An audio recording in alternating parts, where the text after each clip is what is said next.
Hello, good morning children. कैसे हैं आप लोग? सब अच्छे हो ना? गुड।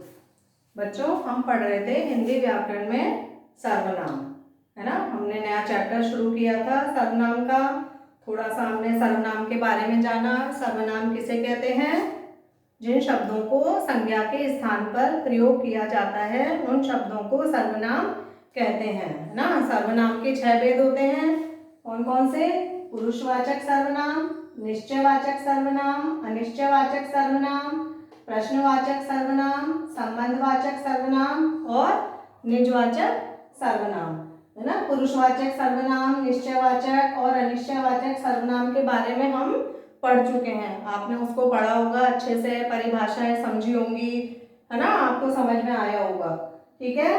पुरुषवाचक सर्वनाम जो बोलने वाला व्यक्ति अपने लिए, सामने सुनने वाले के लिए या फिर किसी अन्य के लिए प्रयोग करता है। इसके भी 3 भेद हैं, है ना, वो आपने पढ़ा था। फिर निश्चयवाचक सर्वनाम जो हमें किसी निश्चित वस्तु की जानकारी देता है वो निश्चयवाचक सर्वनाम होता है। और अनिश्चयवाचक सर्वनाम जो हमें किसी चीज का निश्चित बोध नहीं कराता वो अनिश्चयवाचक सर्वनाम कहलाता है। आज हम पढ़ेंगे चौथा प्रश्नवाचक सर्वनाम और 5वां संबंधवाचक सर्वनाम। प्रश्नवाचक सर्वनाम, इसकी परिभाषा देखते हैं।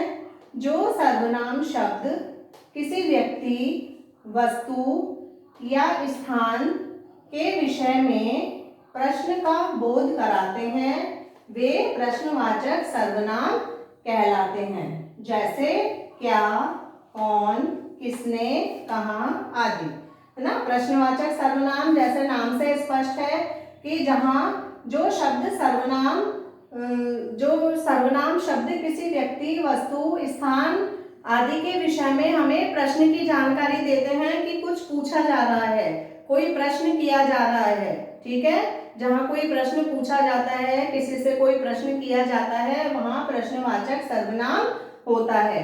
प्रश्नवाचक शब्द कौन से होते हैं? क्या, कौन, किसने, कहाँ, कब, किन्होंने, है ना। ये सब क्या है? हमारे प्रश्नवाचक सर्वनाम है। ठीक है। जैसे और उदाहरण देखते हैं। तुम कहाँ जा रहे हो? यहाँ प्रश्न पूछा जा रहा है। ठीक है। तो ये जो कहाँ शब्द है ये क्या है? हमारा प्रश्नवाचक सर्वनाम। तुम्हें उपहार किसने दिया? यहाँ भी कोई प्रश्न किया जा रहा है। बाजार कौन जाएगा? ठीक है। तो यहाँ पर भी पूछा जा रहा है कि भाई बाजार कौन कौन जाएगा, कौन जाएगा, वह दिल्ली कब जाएगा।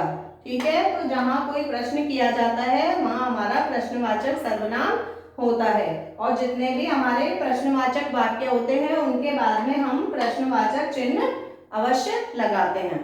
ठीक है। जब भी हम कोई प्रश्न पूछते हैं तो हम प्रश्नवाचक चिन्ह लगाते हैं। ठीक है। तो प्रश्नवाचक सर्वनाम तो बिल्कुल सिंपल है, एकदम आसान, है ना।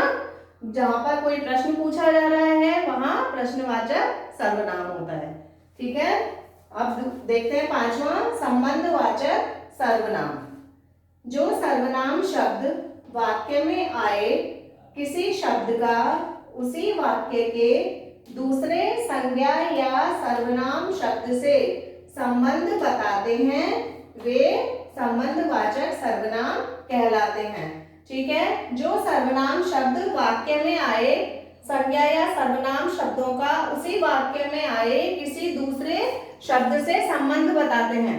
ठीक है। दोनों आपस में कनेक्ट होते हैं, यानी एक के बिना दूसरा वाक्य पूरा नहीं होता। ठीक है। दोनों का आपस में संबंध होता है, वो संबंधवाचक सर्वनाम कहलाते हैं। जैसे जिसकी, उसकी, जो, वह आदि।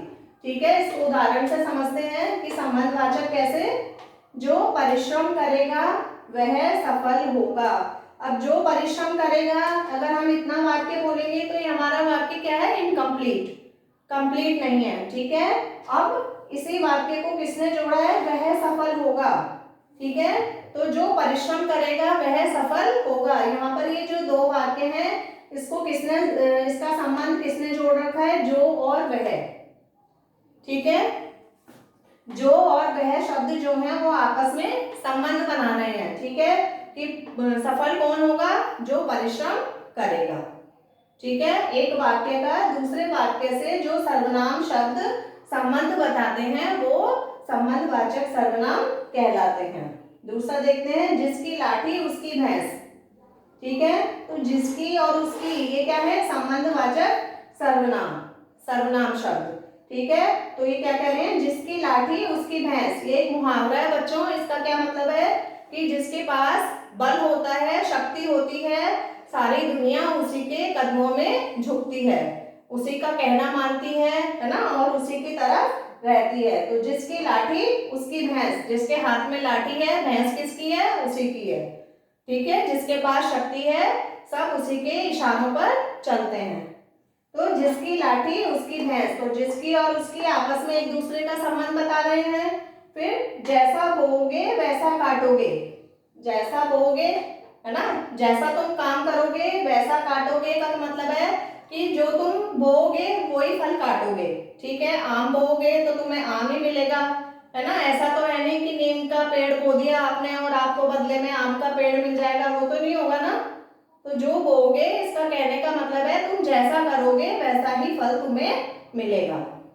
ठीक है, तो जैसा बोओगे वैसा काटोगे, ये भी एक मुहावरा है कि तुम जैसा कर्म करोगे तुम्हें फल भी वैसा ही मिलेगा। यदि तुम खूब मेहनत करके अच्छे से पढ़ाई करोगे तो तुम फर्स्ट भी आओगे, तुम्हारे अच्छे मार्क्स भी आएंगे। लेकिन अगर तुम मेहनत नहीं करोगे तो तुम्हें फल भी वैसा ही मिलेगा। फिर कहाँ से नंबर आएंगे, नहीं आएंगे ना।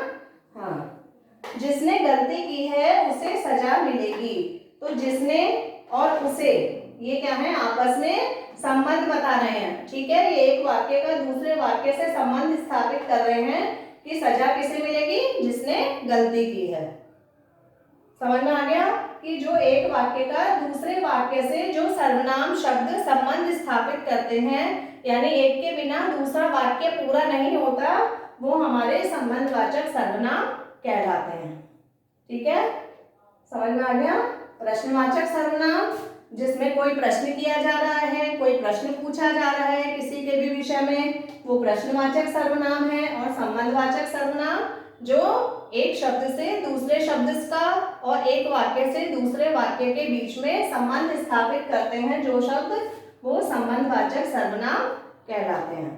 ठीक है, आज के लिए बस इतना ही। निजवाचक सर्वनाम हम अगली क्लास में पढ़ेंगे। तब तक आप इनको अच्छे से पढ़िए, समझिए, परिभाषाएं लिखिए, उदाहरण लिखिए।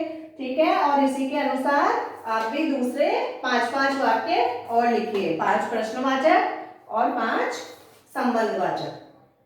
ठीक है, okay, thank you, bye bye.